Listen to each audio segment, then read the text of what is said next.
El día de hoy vamos a iniciar una serie de mensajes a la que he llamado guía práctica para destruir relaciones. Y creo que usted y yo hemos vivido lo suficiente para darnos cuenta como seres humanos que fácilmente tenemos el potencial de destruir nuestras relaciones. Es fácil y natural. Por otro lado, construir relaciones saludables y mantenerlas es difícil. Es más, hay algunos requisitos de las relaciones sanas y saludables que requieren que seamos intencionales, que requieren sacrificio, voluntad y esfuerzo. Y aunque usted no lo crea, tener buenas relaciones, tener relaciones saludables, requiere de disciplina. Eso es muy importante. Lo que sí le puedo decir en esta tarde es que en la mayoría de los seres humanos, si no es en todos, hay un deseo innato de tener buenas relaciones. Es raro la persona que intencionalmente diga: yo me quiero llevar con la gente, yo quiero estar peleado, yo quiero tener conflictos, yo quiero tener relaciones. La mayoría de nosotros queremos llevarnos bien con los demás. El problema es que hay factores externos e internos que tienen el poder de condicionarnos, el potencial de condicionarnos. Y todos nosotros, de una o de otra manera, estamos condicionados por factores internos y por factores externos. Ahora, es verdad que cuando hablamos de las relaciones con los demás, hay situaciones que no dependen de nosotros. A veces las personas, incluyéndonos a nosotros mismos, adoptan actitudes, desarrollan comportamientos y reaccionan de manera en las que nosotros no tenemos ninguna responsabilidad. Pero aún así, la regla dice que nosotros no podemos controlar lo que los demás piensan, sienten o hacen, pero sí tenemos el potencial de controlar la manera en que reaccionamos y la dirección que nosotros le damos a nuestras emociones. A eso la sociedad en general y la Biblia le llama madurez. Y por supuesto, la madurez en todo el sentido de la palabra no es fácil, tampoco es natural. También cuando se trata de las relaciones, cualquier tipo de relación, si estamos hablando de los valores y los principios que hacen que una relación funcione, el principio es el siguiente en todas las relaciones. Mire, todas las relaciones conyugales entre el esposo y la esposa, las relaciones entre el padre y madre y sus hijos, las relaciones entre hermanos, entre amigos, entre parientes, para que funcionen y para que sean saludables, requieren de valores y principios. Y todo en la vida de las relaciones comienza con un deseo. Quisiera que miráramos el siguiente slide. Cuando las personas comienzan a establecer relaciones sentimentales, tienen deseo de lo que desean de su cónyuge. Por ejemplo, yo deseo que mi cónyuge o que la persona con la que me voy a casar o con la que estoy a punto de contraer matrimonio sea una persona verbalmente afectiva, sea una persona atenta, sea una persona considerada, sea una persona tierna, fiel, dulce, sea una persona tranquila, etcétera, etcétera, sea una persona emprendedora, sea una persona organizada, sea una persona emocionalmente inteligente, etcétera, etcétera. Cuando se trata de relaciones, todo comienza con lo que nosotros deseamos. Pero luego ese deseo se convierte en una expectativa. Y entonces ya no es suficiente desear que las personas con las que establecemos relaciones tengan esas cualidades o esas virtudes. Ahora se ha convertido en una expectativa. Lo esperamos. Es parte de las relaciones, es parte de las dinámicas relacionales. Y luego de ser una expectativa se convierte en una exigencia. Y entonces cuando las relaciones se hacen más estrechas, en el caso del matrimonio comienza la convivencia. Y no hay nada más interesante que dos seres humanos completamente diferentes viviendo en una misma casa. Eso es interesante, es impresionante el potencial y lo que puede pasar para bien y lo que puede pasar para mal. Entonces, cuando las relaciones son más estrechas entre los cónyuges o entre los hijos y los padres o los familiares o las amistades se hacen más estrechas y más cercanas, ya no simplemente es una expectativa sino que es una exigencia. Y yo lo empiezo a manifestar verbalmente. Y yo empiezo, ya sea por recriminación, ya sea por enojo, ya sea a través del diálogo, empiezo a exigirle a mi cónyuge o a las personas con las que me estoy relacionando las virtudes y las características que yo creo que son necesarias para llevarnos en paz. Esa es la dinámica. Pero cuando esas exigencias no se cumplen, entonces las personas comienzan a frustrarse. Y todos nosotros tenemos el potencial de frustrarnos. Y cuando mi cónyuge no es suficientemente atento o atenta, cuando mi cónyuge no es verbalmente afectivo, cuando no hay orden, cuando no hay compromiso, cuando no hay disciplina, cuando las exigencias que yo le he planteado a mi hermano o a mi hermana, a mis hijos o a mis padres, cuando las exigencias que yo le estoy haciendo a mis amigos íntimos no se cumplen, entonces yo me voy a frustrar. Yo me voy a frustrar porque no me voy a sentir satisfecho con las dinámicas de la relación. Y entonces, cuando las frustraciones no se lidian correctamente y no hay un diálogo y no hay acuerdos y las situaciones se postergan y suceden otras dinámicas que no son saludables en la relación, entonces tenemos el potencial de resentirnos. Y empezamos a sentir emociones de enojo, de ira y de amargura. Empezamos también a manifestar retaliación de una o de otra manera. Y entonces nuestro temperamento cambia y nuestra actitud cambia. Y eso empieza a afectar el entorno de las relaciones, sean relaciones conyugales, familiares, con amigos, con familia.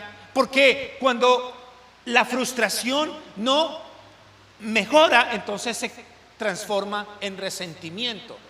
Y el resentimiento eventualmente tiene el potencial de convertirse en amargura. Y en las relaciones pueden suceder dos cosas. Usted cambia para bien o usted cambia para mal. Las relaciones tienen el potencial de hacerlo sonreír, de hacerlo o hacerla sentir satisfecho, alegre, contento, o las relaciones tienen el potencial de amargarnos. Y de una o de otra manera todos hemos vivido esas realidades. Así que en esta serie vamos a examinar algunas historias en la palabra de Dios que precisamente nos dan las pautas para fácilmente hacer lo que el título de esta serie dice. Destruir nuestras relaciones es facilito, es natural, sale naturalmente en todos nosotros porque somos seres humanos. Y aunque mi intención con esta serie es ser retórico, o sea, mi objetivo no es que usted aprenda a destruir sus relaciones. Es más, no hay necesidad de aprender a destruir relaciones. Eso se da fácilmente, se da naturalmente en nosotros. Mi objetivo es que en esta serie nosotros podamos ver esas conductas, esas actitudes que pueden destruir nuestras relaciones y hagamos las cosas de manera opuesta. ¿Le parece interesante? ¿Tiene sentido lo que estamos hablando? Ahora, en esto de las relaciones, usted no puede dejar de ser intencional. Por ejemplo, en el matrimonio usted no pudo haber sido atento, dulce, comprensivo, amoroso por los primeros 10 años y de ahí en adelante dedicar a ser una persona egoísta, distante, orgullosa, etcétera, etcétera. No puede, porque las relaciones no viven del pasado. Nosotros los seres humanos a veces nos aferramos al pasado para bien o para mal. ¿verdad? Pero las relaciones no se nutren, ni se alimentan, ni viven del pasado. Las relaciones necesitan constantemente esfuerzo y dedicación. Las relaciones necesitan renovarse. ¿Me hago entender? Y más en una sociedad como la que estamos viviendo. Entonces, a veces el pasado, para bien o para mal, y usualmente para mal, perjudica nuestras relaciones. Entonces, en esta tarde me gustaría que exploráramos una historia con la que yo creo que la mayoría de nosotros estamos familiarizados. La historia de Adán y Eva. Adán y Eva. Y la mayoría de los eruditos y los sociólogos y los psicólogos, etcétera, etcétera, afirman que Adán y Eva fue la primera relación constituida por Dios. Fue el primer matrimonio, si lo pudiéramos llamar de esa manera. Entonces, no sé cuántos de ustedes en algún momento escucharon decir, o probablemente usted mismo ha dicho, si Adán y Eva no hubieran pecado, no tendríamos que trabajar. Y entonces le echamos la culpa a Adán y a Eva de que hoy tengamos que trabajar para construir un porvenir y vivir. No sé cuántos de ustedes tal vez han escuchado a las personas y han dicho que algunos de los males que sufre la sociedad hoy en día es el resultado y es la culpa de Adán y Eva. Y decimos, si Adán y Eva no hubieran pecado, entonces no estaríamos como estamos. Entonces no estaría pasando lo que está pasando. La humanidad no tendría tantos problemas. Y estas expresiones y otras tantas que hacen referencia a lo que sucedió en el jardín del Edén reflejan la antigua tendencia que tenemos los seres humanos y que indefectiblemente tiene el potencial de destruir las relaciones. Y en esta tarde yo quiero hablar de esa primera actitud que todos nosotros tenemos la tendencia, todos, y es la siguiente: la tendencia de evadir nuestra responsabilidad. Y si me permite, quiero utilizar un lenguaje un poquito más incómodo, pero que es necesario, y es la tendencia de no asumir nuestra culpa. Por naturaleza, por herencia, por humanidad, a nosotros nos cuesta asumir nuestra cuota de culpabilidad cuando hay conflictos, cuando hay crisis, cuando hay discusiones, cuando hay tensiones y cuando hay problemas. No es natural que nosotros siempre aceptemos nuestra responsabilidad y nuestra culpa. Ahora, imagínese usted la condición en que estaría nuestra sociedad si los seres humanos asumieran su responsabilidad, asumieran su cuota de culpa inmediatamente cuando hay malos entendidos, cuando hay problemas, cuando hay conflictos, cuando hay situaciones adversas en la vida. Entonces, los problemas, los conflictos y las crisis tuvieran el potencial de ser resueltos de manera más rápida y de manera saludable. Pero la realidad en la sociedad que vivimos hoy, en muchas de las familias, en muchos de los matrimonios, de los hogares, de puertas para adentro, ¿cierto?, es completamente diferente. Y sabe, eventualmente una de las realidades es que la gente se cansa y se aparta de una persona que no está dispuesta a reconocer su responsabilidad, que no está dispuesta a asumir la cuota de culpa que tiene, independientemente de las circunstancias. Si no, pregúntele a un cónyuge, pregúntele a una mujer o a un hombre que vive con su cónyuge y su cónyuge nunca está dispuesto a aceptar su cuota de culpa. Nunca está dispuesto a reconocer sus errores, sus defectos, sus fallas, sino que siempre busca los errores de su cónyuge para justificarse y excusarse a sí mismo.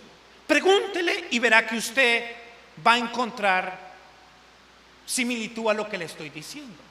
Si no me cree, pregúntele a hijos que viven con padres que no están dispuestos a reconocer sus fallas, que se esconden detrás de la autoridad paternal para ser injustos, para ser autoritarios. Y no están dispuestos a reconocer. Si no me cree, pregúntele a personas cuyos compañeros de trabajo no se responsabilizan de sus malas acciones, no se responsabilizan de sus malas conductas, no aceptan sus errores, no aceptan sus equivocaciones. Pregúntele a la gente y verdad que usted va a encontrar respuestas. Probablemente usted mismo en este momento esté lidiando con alguien cercano que no acepta sus errores, que se justifica, que se defiende, que se excusa en los errores de los demás para salirse con la suya. Pero quiero decirle algo, esto no es nuevo. En el jardín del Edén nosotros observamos el primer conflicto a causa de que ni Adán ni Eva estuvieron dispuestos a asumir su responsabilidad y su cuota de culpa. Observe, todos sabemos que Dios le había dicho a Adán y a Eva, que podían comer de todos los árboles y de todos los frutos en el jardín del Edén. Pero Dios les dijo, de este no pueden comer. No sé cómo se los dijo. El texto no nos da detalles. Pero el principio es sencillo. Dios les puso límites y les dio la responsabilidad de obedecerle. Y entonces en Génesis capítulo 3 la historia nos dice que Satanás, tomando la forma de serpiente, no sé si poseyendo una serpiente, no importa. Hay muchas teorías, hay muchas cuestiones acerca de ese tipo de cosas que en mi opinión son tonterías. Pero el texto dice la serpiente, y dice que la serpiente tuvo un diálogo con Eva y la tentó y la hizo desobedecer a Dios. Y luego el texto dice que Eva fue y le dio de comer del mismo fruto a Adán. Y entonces eventualmente Dios confrontó a Adán de sus acciones. Y esto es lo que dice la Biblia que sucedió en esa conversación. Observe. Dios le pregunta a Adán, ¿quién te dijo que estabas desnudo? ¿Por qué tuviste miedo? ¿Qué fue lo que pasó? Y entonces Adán le dijo a él, la mujer que me diste por compañera me dio ese fruto y yo lo comí. O sea, Adán está evadiendo su responsabilidad, su cuota de culpa, pero le está echando la culpa primeramente a Dios, porque le está diciendo lo que yo acabo de hacer y mi desobediencia es culpa tuya. ¿Por qué? Porque esa fue la mujer que me diste. Está evadiendo su responsabilidad. Aquí viene el primer problema. Y luego en el versículo 13 el texto dice, entonces Dios el Señor le preguntó a la mujer, ¿qué es lo que has hecho?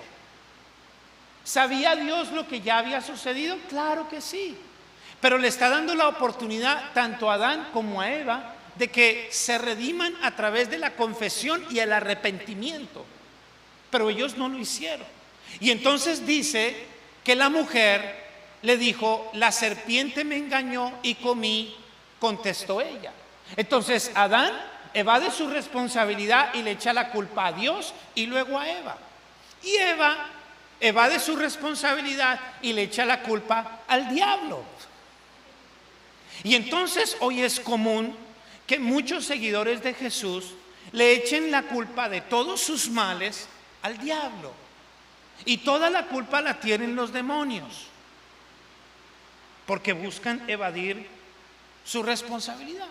Entonces, desde Adán y Eva, la tendencia de los seres humanos es la misma. Tratamos de buscarle un chivo expiatorio a nuestras acciones. Siempre la otra persona tiene la culpa.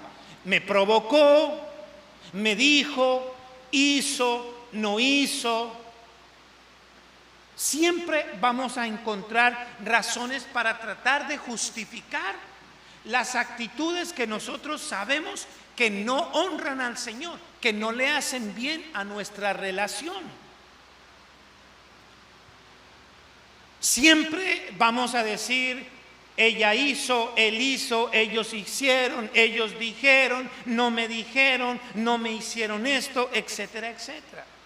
Pero cuando usted y yo continuamos leyendo el capítulo 3 de Génesis, usted va a observar que después de esa conversación vino algo trágico, y es lo que los teólogos llaman la maldición. Y vino una maldición a toda la humanidad y a la misma tierra. O sea, todas aquellas consecuencias por haberle fallado y al mismo tiempo excusarse. Y claro, es importante recalcar que todo fue el resultado de la desobediencia a Dios. En los años 70, un escritor llamado Jay Adams escribió un libro que se llama Consejería Noutérica. Es un consejero, es un pastor. Y él dijo algo que revolucionó el pensamiento moderno. Y él dijo: la causa de los conflictos, la causa de los problemas emocionales de muchas personas y de la mayoría de las personas se llama pecado. El problema radica en la desobediencia que el ser humano ha manifestado para con Dios. Ese es el problema. Entonces, nosotros observamos esta historia desde el principio de la raza humana, de la creación. Muchos años después, en una iglesia en la ciudad de Roma, surge un grupo de personas que tomaron esta historia y construyeron una teología, construyeron una filosofía de pensamiento para decir: realmente mis pecados, mis acciones y mis hechos no son mi culpa. La culpa es de Adán, la culpa es de Eva, porque ellos desobedecieron y me heredaron esa culpabilidad y me heredaron esa naturaleza, y por eso es que hago lo que hago. Qué conveniente, ¿verdad? Para excusar su error, para excusar sus malas acciones. Y en el libro de Romanos capítulo 5 voy a leerle 3 versículos. Vamos al versículo 12. Pablo les contesta de la siguiente manera. Observe, el argumento es impresionante, es extraordinario. Él dice: cuando Adán pecó, el pecado entró en el mundo. El pecado de Adán introdujo la muerte, de modo que la muerte se extendió a todos, porque todos pecaron. Teológicamente, Pablo está diciendo: sí, a través de la desobediencia, Adán y Eva le heredaron genéticamente el pecado a la raza humana. Eso es verdad, pero eso no significa que la raza humana sea inocente delante de Dios, porque cada persona tiene una voluntad propia y decide lo que hace y lo que no hace. Pero Pablo también está diciendo: el problema es que las personas que no tienen a Cristo están sin remedio. En cualquier momento puede pasar algo que se sale de control. Pero las personas que han depositado su fe en Cristo y se han sometido a la obra de Cristo tienen el potencial de cambiar su realidad, de cambiar sus relaciones, de cambiar sus actitudes, su comportamiento, de ser una versión mejor de sí mismos y de que sus relaciones sean mejores por causa de Cristo. Y claro, Pablo está hablando del pecado global y de cómo a través de la desobediencia entró la muerte, y la muerte, o sea, el pecado con todas sus consecuencias, ha afectado no solamente la raza humana, sino toda la creación. Y luego en el versículo 18 él dice lo siguiente: así es, un solo pecado de Adán trae condenación para todos. Pero luego nos presenta el argumento que, en mi opinión, es un argumento definitivo y deja sin excusa a cualquier persona. Y dice: pero un solo acto de justicia, y está hablando de Jesús y su muerte en la cruz del Calvario, dice, trae una relación correcta con Dios y vida nueva para todos. ¿Qué quiere decir eso? Por causa de Jesús y su obra en la cruz del Calvario, nosotros, al creer en Él, arrepentirnos, confesar, humillarnos a Dios, tenemos el potencial de aprender a asumir nuestra culpa, nuestros errores y cambiar. No tenemos por qué seguir el mismo patrón de Adán y Eva. No tenemos por qué seguir alimentando la misma corriente de este mundo. No tenemos por qué guardar las apariencias. No tenemos que caer en el pecado del orgullo, sino que podemos asumir nuestros errores, nuestras acciones, nuestra desobediencia y cambiar. Y eso, en mi opinión, es una buena noticia. ¿Qué piensa usted? Eso es extraordinario. Y luego en el versículo 19 Pablo dice lo siguiente, observe: por uno solo que desobedeció a Dios, o sea, Adán, muchos pasaron a ser pecadores, toda la raza humana. Pero por uno solo que obedeció a Dios, muchos serán declarados justos. ¿Y sabe qué dijo Jesús? Jesús dijo que Él vino a traer reconciliación entre unos y otros.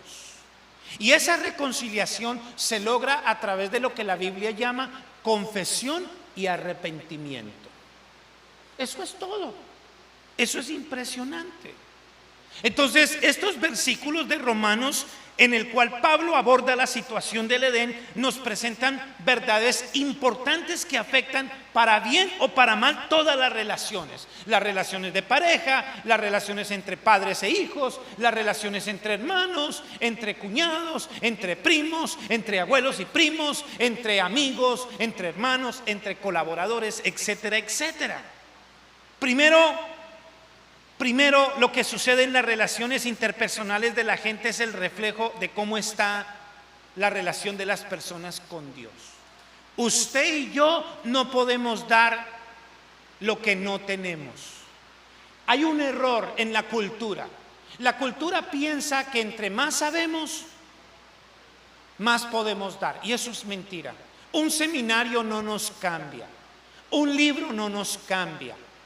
No, eso no nos cambia. Lo que nos cambia es un proceso en el que le permitimos obrar a Dios en nuestras vidas, hermano. Eso sí cambia.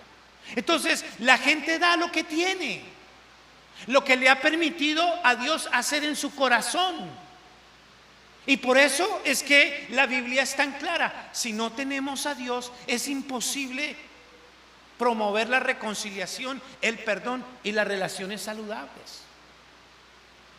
Segundo, cualquier situación negativa que las personas manifiestan en sus relaciones es el resultado de la desobediencia a Dios. Seamos honestos. Vamos a asumir que a usted lo provocaron, que a usted lo ofendieron y lo humillaron. Y está en todo su derecho en enojarse y en sentirse mal. Pero quiero desafiarlo a que en este momento piense en la manera que usted reaccionó, sobre todo cuando reaccionó negativamente. Y se va a dar cuenta que las maneras negativas e incorrectas en las que reaccionamos contradicen lo que la Biblia dice. Eso no es así. Entonces, por eso muchas veces la raíz del conflicto está en la falta de carácter, de humildad, de transformación y de obediencia al Señor. Y tercero, la posibilidad de construir, restaurar relaciones saludables depende de una reconciliación con Dios. De nuevo, no podemos dar lo que no hemos recibido. Solo las personas que han depositado su fe en Jesús y se someten a Dios tienen el potencial de construir y mantener relaciones saludables, buenas relaciones. Pero fíjese en esto, y ya voy a terminar.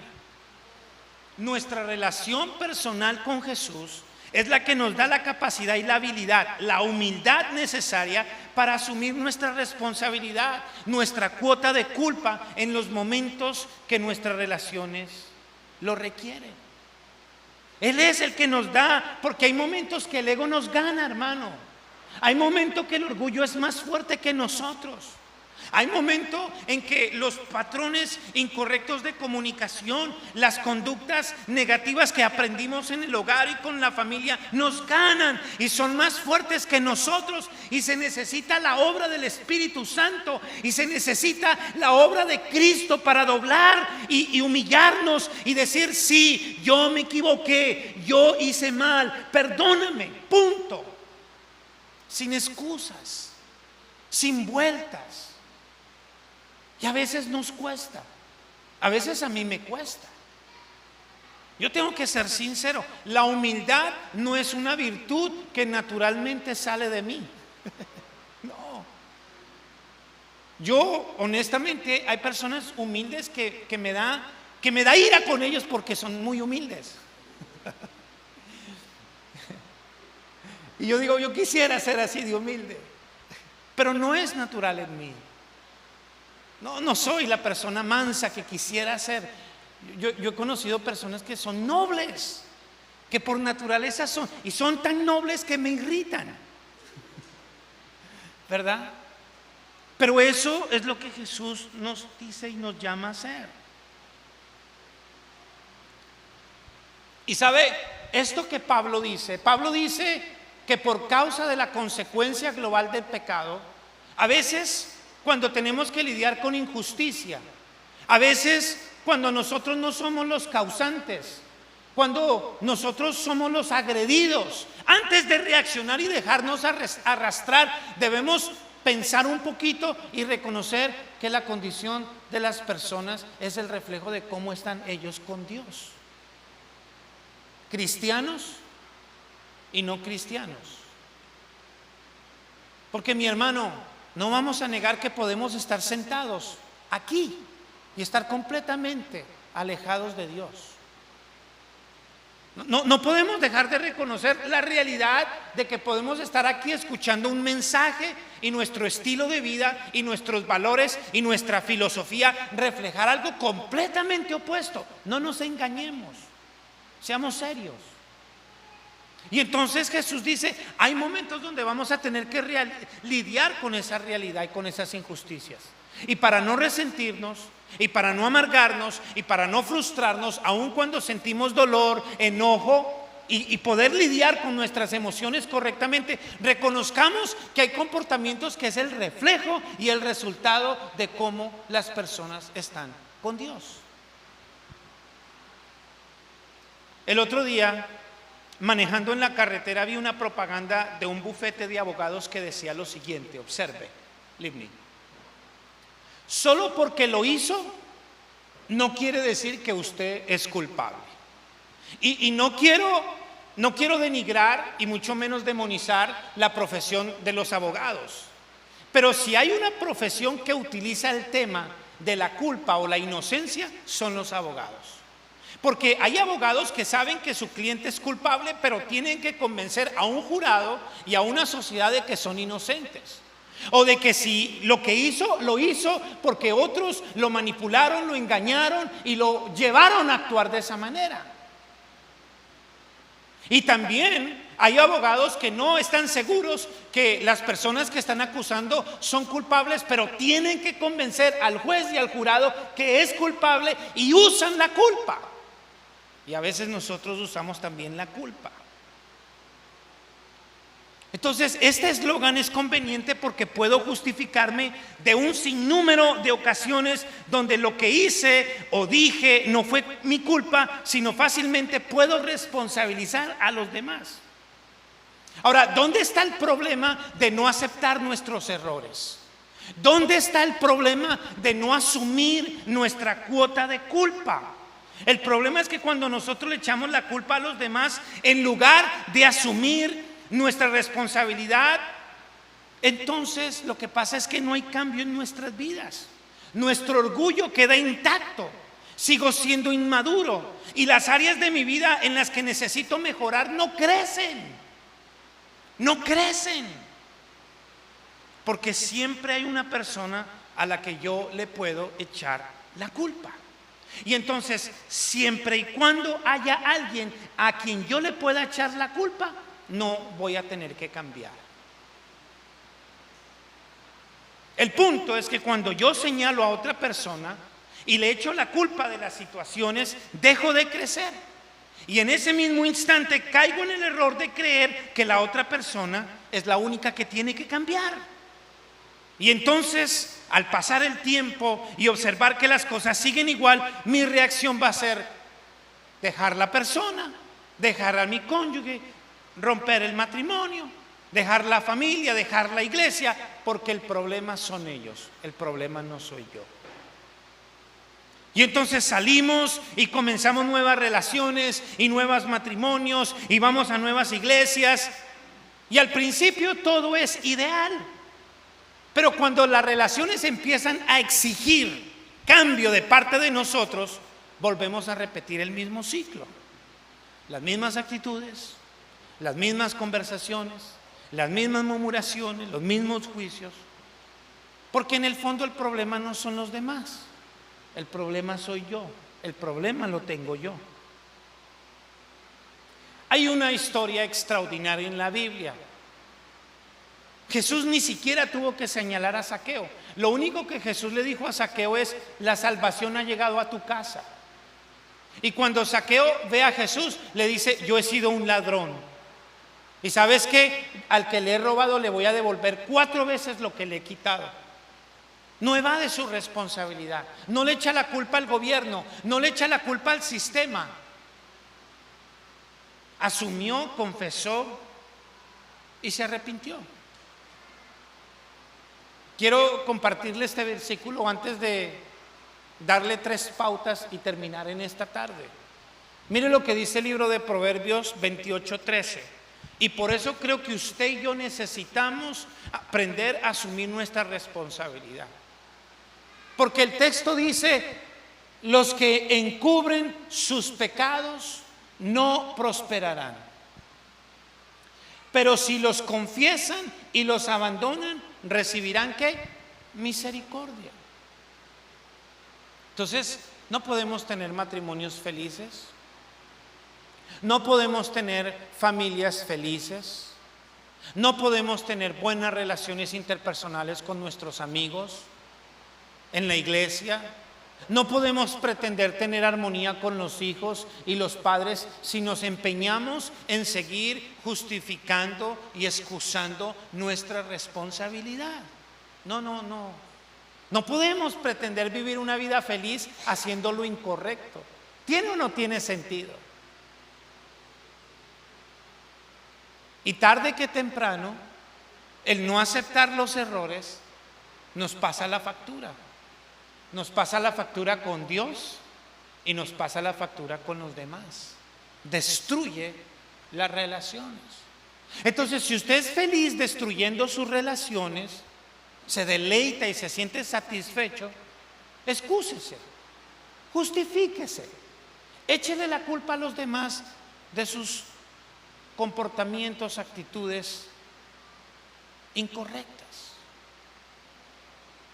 Pero si usted tiene deseo de trabajar en esta área en su vida como yo lo tengo, aun que cometamos errores, quiero darle 3 principios. ¿Estamos listos? 3 principios sencillos. Número 1, acepte su responsabilidad independientemente de los hechos de los demás. No justifique su resentimiento ni su enojo, no justifique su molestia ni su indiferencia, no justifique sus arranques de ira, no lo haga. Yo sé, le ofendieron, le decepcionaron, le desilusionaron, le irrespetaron, yo sé eso, pero quiero decirle algo: a Jesús también se lo hicieron. Entonces, sí, yo sé que lo provocan, yo sé que lo sacan de quicio, yo sé eso. Dios sabe eso. Pero si queremos traer armonía, restauración y sanidad a nuestras relaciones, comencemos por aceptar nuestras responsabilidades independientemente de lo que la otra persona ha hecho o no ha hecho. Sencillo, ¿sí o no? No hay necesidad de ser sofisticados. Creo que no tengo que ir al griego ni al hebreo para aclararle este concepto, ¿verdad? No necesitamos un video. ¿Está claro? ¿Sí o no? Número 2, reconozca el impacto negativo de sus acciones. Esto es importante. No subestimemos nuestros hechos. No subestime lo que usted hizo o lo que usted ha hecho. No subestime sus reacciones, no las subestime. No las subestime. Yo he aprendido por error propio, tengo que ser honesto, que cuando yo tengo la tendencia a subestimar el impacto de mis acciones, de mis palabras o de mis hechos en mi familia o en mis amigos, etcétera, etcétera, cuando he cometido un error, es porque vivo en mi mundo. Y adivine qué, este no es su mundo, es el mundo de todos nosotros. Y tenemos que interactuar. Entonces no subestime. Y para eso muchas veces necesitamos tomar un tiempo en oración. Y necesitamos probablemente sentarnos y buscar consejería. Y en algunos casos probablemente vamos a tener que tomar terapia. Y vamos a tener que ser sinceros.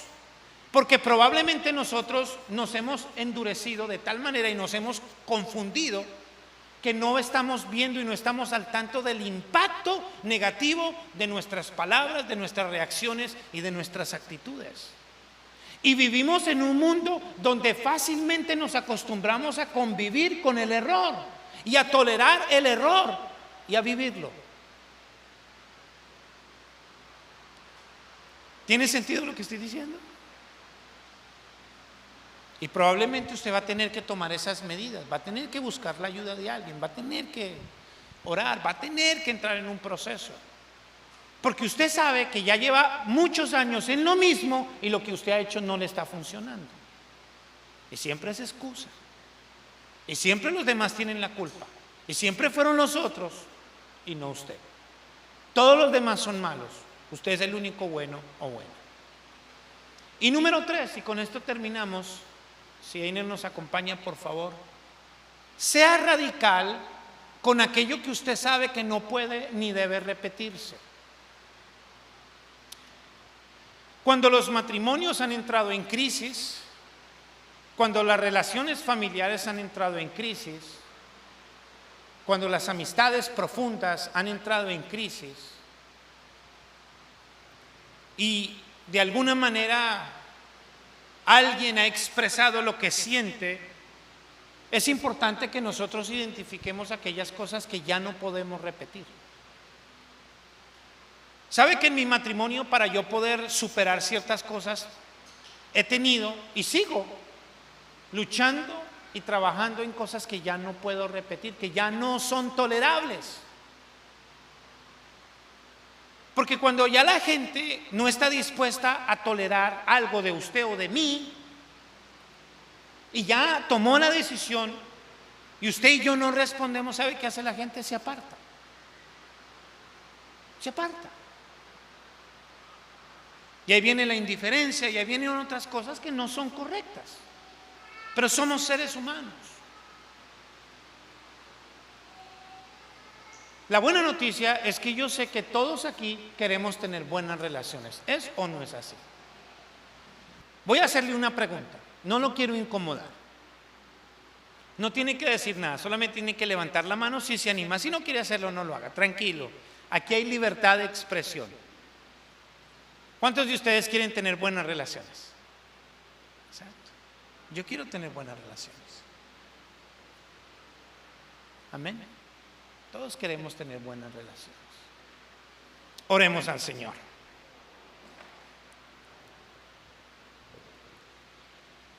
Señor, todos los que estamos aquí queremos tener buenas relaciones. Primero queremos tener una buena relación contigo, una relación cordial, una relación íntima, una relación personal, una relación real y genuina. Tú nos entiendes, tú eres comprensivo y misericordioso, tú conoces nuestras debilidades, fragilidades y conoces nuestras luchas y conflictos.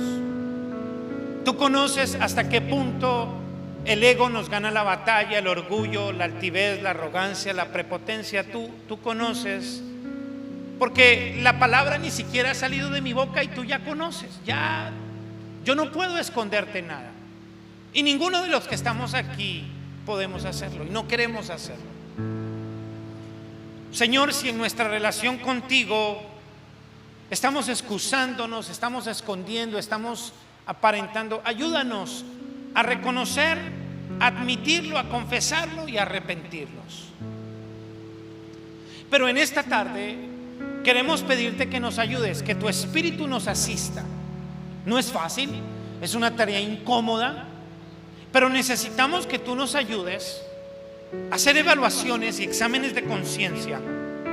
Y probablemente, Señor, como nuestro corazón tiene la tendencia a engañarse, necesitamos de la ayuda de un ser humano, de una persona neutral, sabia, con la que podamos hablar para poder identificar aquellas actitudes, conductas, reacciones, hechos, palabras que hemos cometido y de las cuales nos hemos excusado y en las que no hemos asumido nuestra responsabilidad. Y entonces eso ha hecho que probablemente una persona con la que vivimos, nuestro cónyuge, esté frustrado, frustrada, tal vez resentido, enojado, molesto. Eso ha hecho, Padre, que probablemente haya distancia entre las personas de nuestra familia, entre nosotros. Y en esta tarde te pedimos la ayuda y la virtud para que nos ayudes, como dice el texto, a reconocer nuestras ofensas, a aceptar nuestra responsabilidad, a pedir perdón y a hacer cambios. Hacer cambios porque lo necesitamos. Te lo pedimos, Señor.